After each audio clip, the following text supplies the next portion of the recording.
Thanks for joining us today. I'm Amarachi Ubani. On the program this week, Russian forces target more cities in Ukraine, and an attack on a convoy of women and children evacuating a village is being investigated as war intensifies in Ukraine. I'll be talking to Doug Brooks, the Vice President of Government Relations for FGI Solutions, a contingency services company and founder of the International Stability Operations Association, leading it for more than a decade, on the latest developments in Ukraine. Then, coming back home, part one of my interview with the UK's Minister for Africa, Vicky Ford, during her first trip to the continent and to Nigeria. But that's Diplomatic Channel in a wrap. A quick check on other discussions in diplomatic circles, and I'll be right back. Arriving this morning. Another batch of 31 evacuees from Romania who arrived in Nigeria have become the 7th batch of evacuees fleeing the Ukraine conflict. Aboard a Turkish airline, the Nigerians arrived at about 6:30 a.m. at the Nnamdi Azikiwe International Airport, Abuja, on Monday and were received by officials of the Federal Ministry of Foreign Affairs, the Nigeria Diaspora Commission, and the Refugee Commission. However, unlike the previous batches of returnees that arrived via chartered flights, the 31 evacuees arrived on a commercial flight. According to a representative of the Federal Ministry of Foreign Affairs who addressed the returnees, the reason the government used a commercial flight was because of their number.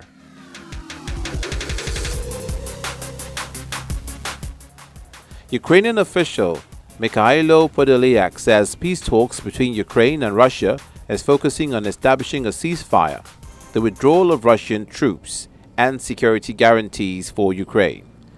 Both sides laid out their positions at the fourth round of discussions aimed at ending the war. Meanwhile, Turkish President Tayyip Erdogan and Greek Prime Minister Kyriakos Mitsotakis agreed in talks in Istanbul on Sunday to keep communication channels open and improve ties despite disagreements. Turkish presidency says the two countries carry a special responsibility in the security architecture in Europe, which has changed with Russia's invasion of Ukraine, and their increased cooperation will have regional benefit. The Polish Prime Minister on Monday called for a strengthening of confiscatory measures on Russian assets and says the fate of European values hangs on Ukraine. At a joint news conference held in Warsaw with his Lithuanian counterpart, he says if Ukraine is destroyed, so are the European values, including those most precious, independence and freedom. He adds that Russian assets shall be frozen or confiscated and used to support all the victims of the war and should be used to rebuild Ukraine. With regard to the Russian attack on a large Ukrainian base near the border with Poland, he says it was aimed at creating panic amongst the civilian population. The two heads of state were joined by Ukrainian Prime Minister Denis Shmyhal, speaking via video link.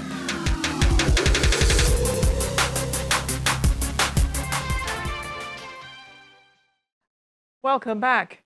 Ukrainian forces are claiming at least 9 people were killed and 57 more wounded following a Russian airstrike on a large Ukrainian military base near the Polish border, said to be the westernmost attack of the war.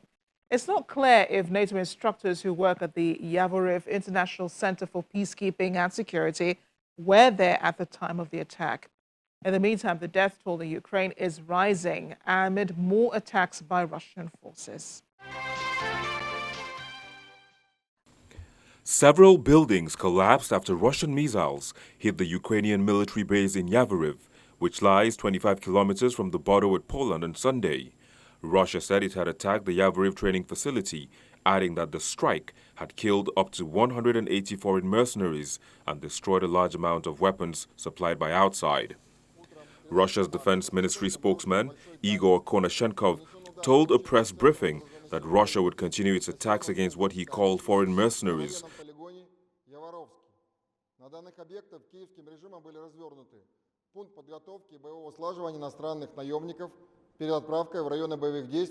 Lviv's deputy mayor, Andriy Moskalenko, has appealed to allies to impose a no-fly zone over Ukraine. In another development, Poland's President Andrzej Duda says the use of chemical weapons in Ukraine by Russia would be a game changer and that NATO would have to think seriously about how to respond, Asked if the use of chemical weapon by Putin would be a red line for NATO, at which point it has to get involved, President Duda said if Putin uses any weapons of mass destruction, then this will be a game changer in the whole thing. Means that NATO jets would have to be sent to Ukrainian airspace. U.S. Deputy Secretary of State Wendy Sherman says Russia is showing signs that it might be willing to have substantive negotiations over Ukraine, despite currently being intent on destroying its neighbor.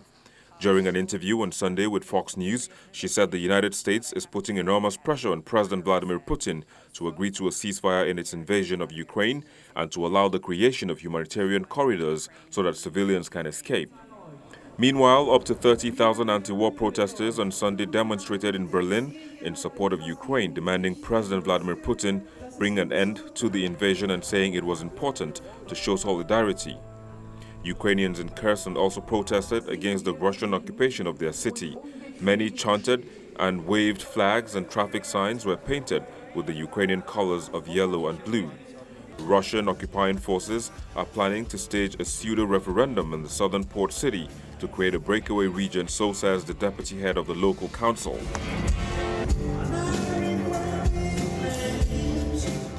Civilians tried to escape the city of Irpin on Sunday as Russian airstrikes hit the city. Soldiers and volunteers helped elderly people and children to cross over the river and walk as roads and bridges throughout the northern town are destroyed or severely damaged. The mayor of Ivano-Frankivsk, another city in western Ukraine, said Russian troops also continued to hit its airport with no initial reports of casualties. In eastern Ukraine, Russian troops were trying to surround Ukrainian forces as they advanced from the port of Mariupol in the south and the second city of Kharkiv in the north. President Volodymyr Zelensky said in a video address that nearly 125,000 people have been evacuated via humanitarian corridors from conflict zones in Ukraine. Гуманітарний вантаж, наша колона у 2 годинах від Маріуполя. Joining me now is Doug Brooks. He is the founder of International Stability Operations Association, supporting professionalism, standards, and advocating more effective application by the international community. He spent a lot of time in Ukraine and has great knowledge of the conflict going on there. He joins me from Las Vegas at the moment. Doug, thank you for joining me on the program today. It's a pleasure to be here. What do you make of the dimensions that the war has taken?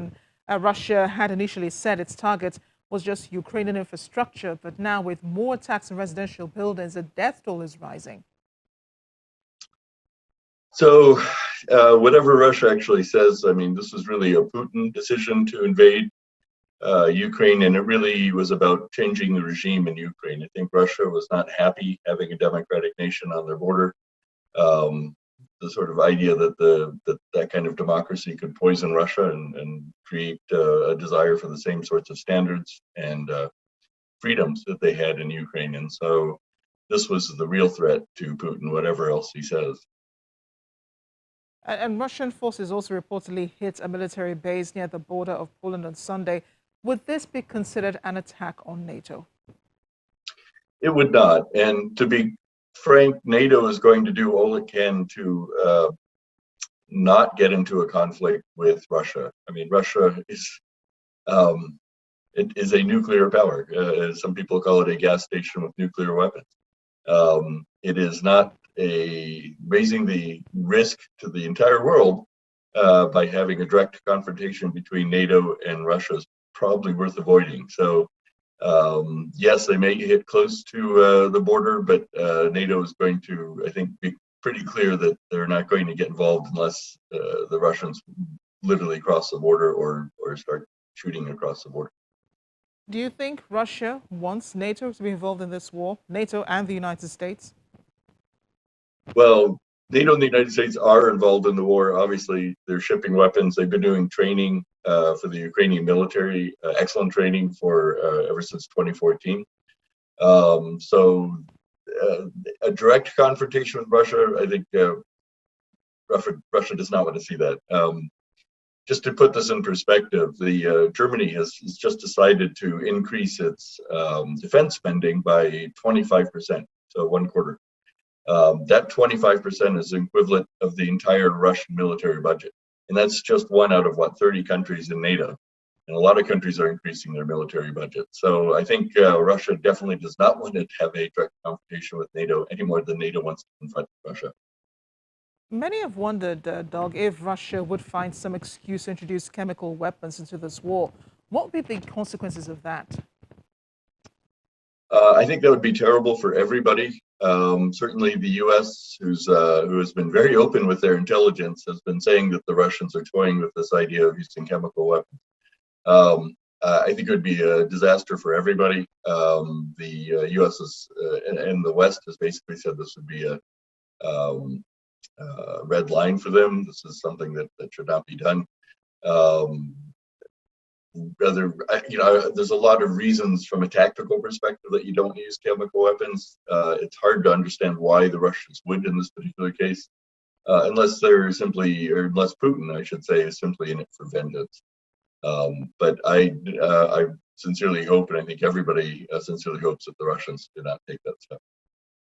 Now, speaking of Putin, I'm glad you mentioned him. He's promised, sometime last week, he said that the worst is yet to come in this war. What do you think he meant by that? Well, he's probably right. The war has, I think the Russians have been very disappointed by the results so far. They've not been able to take Kiev, the capital in Ukraine. They've not been able to take any of the large cities. And the resistance from the Ukrainians, I think, has astonished the Russians. Also, the Russians have found out that their military is not nearly as professional as they thought. So this has been very, very bad for them. And their alternatives at this point are to withdraw or to negotiate a withdrawal, or perhaps become more brutal. And some sources are saying that they're running out of their guided weapons or guided munitions, meaning that the weapons they'll have less are going to be the more area effect, which is to say these multiple rocket launchers and so on. Essentially, you're not aiming at a specific target so much as an area, which could be very well a city, as we've seen in some of the videos coming out of the conflict. So yes, it could become much, much more brutal. We hope that does not go there. The Russian military is feeling this one. It's not going well, and the hope is that maybe saner heads will prevail in Russia, and they will come up with a better solution than simply brutalizing their neighbor. How do you think this war, or conflict as you prefer to call it, will end? So there are several possible scenarios. President Putin has really, I think, annoyed, undermined some of the richest people in Russia that have been supporting him. A lot of the Russian population has been tolerant of Putin in the sense that if they're not being oppressed, then they are tolerating him and allowing him a lot of leeway in terms of his external adventures in Georgia and also in the Crimea and so on. I think there's going to be a lot of pushback on that. And I think it is entirely possible that we could see regime change in Russia, and it could be peaceful or it could be something else. So that's one possibility. Another possibility, I think we've seen not total defeat of the Russian military, but it's in very bad shape right now, and it's likely to get worse for the Russians. They may be militarily forced back even beyond the borders that they had from 2014. That's possible. But ultimately what will probably end the conflict, at least in the short term, is going to be some sort of negotiated peace. And most likely at this point, it seems like the Russians will have to retreat back to the 2014 lines that they had, possibly even more. But we'll have to see. And lots of events are still coming together. And it's quite possible the Ukrainians could start their own counteroffensive in the next week or so. And we might actually see the Russian military forced back. So it's going to be an interesting time. Todd Brooks, thank you for speaking with me. It's been a real pleasure chatting with you on Diplomatic Channel. The honor is mine.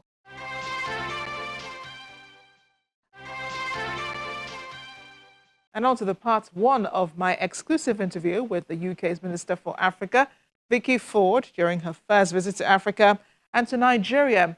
We talked about the purpose of her visit and issues on the continent. Watch. Minister Vicky Ford, thank you for speaking with me and welcome to Nigeria. I see you've been enjoying, your stay here, so tell us all about it. So absolutely brilliant to be here in Nigeria. I've been really excited to come here. Why is Nigeria so important to the UK? I think we have a really strong relationship that goes back through many, many decades, generations, really strong people-to-people ties. It's actually the Nigerian diaspora in the UK is the largest diaspora from anywhere in the world. So it really matters a lot to us, this relationship. I had a really interesting set of more political meetings, I guess, up in Abuja, focusing, not only on the situation in Nigeria, but also the regional stability issues and instabilities. And then I've come down here to Lagos, where I've been looking at more the business community and investment and trade and investment. But also I've been out on the water with the British Royal Marines from our Navy, who've been doing counter-piracy work with the Nigerian Navy, which is all part of our security partnership that we have. So many things are working together, to try and help make Nigeria and the region a safer place, working to boost trade. Another thing we've been working with is empowering women and girls. I don't know if you know, 8 million girls in Nigeria from some of the poorer parts of the country are going to school because of the UK help with their school fees. So it's fantastic. Some really interesting people I've met and some really interesting projects. Well, security is really important right now, for Nigeria. And I'm glad you mentioned that, because just about a few weeks ago, there was this Nigeria-UK Defence Partnership Dialogue, and the UK government pledged support in the fight against ISWAP and other insurgent groups. And we've seen the progress that ISWAP has made in northern Nigeria and in the western part of Africa. You think that all of the efforts and support and logistics and so on you've been given to the Nigerian government is yielding fruit?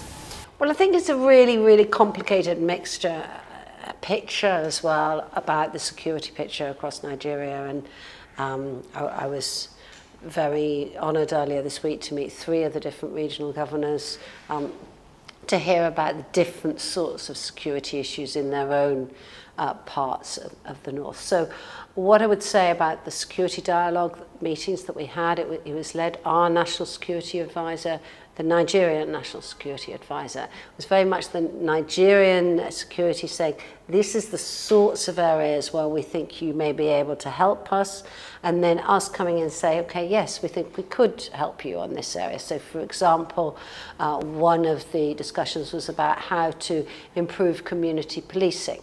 It's a really important part of making people, not only in the northeast but in other areas, feel safer, is to have better community policing that people know that they can trust and rely on.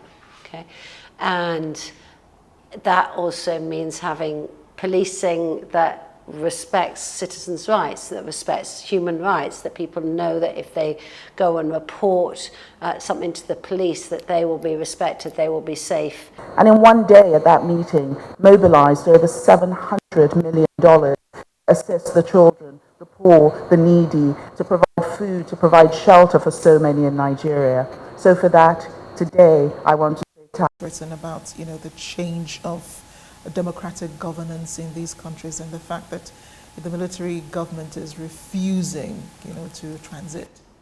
So we are really concerned about the undermining of democracy, not only here in West Africa, but in other parts of the world as well.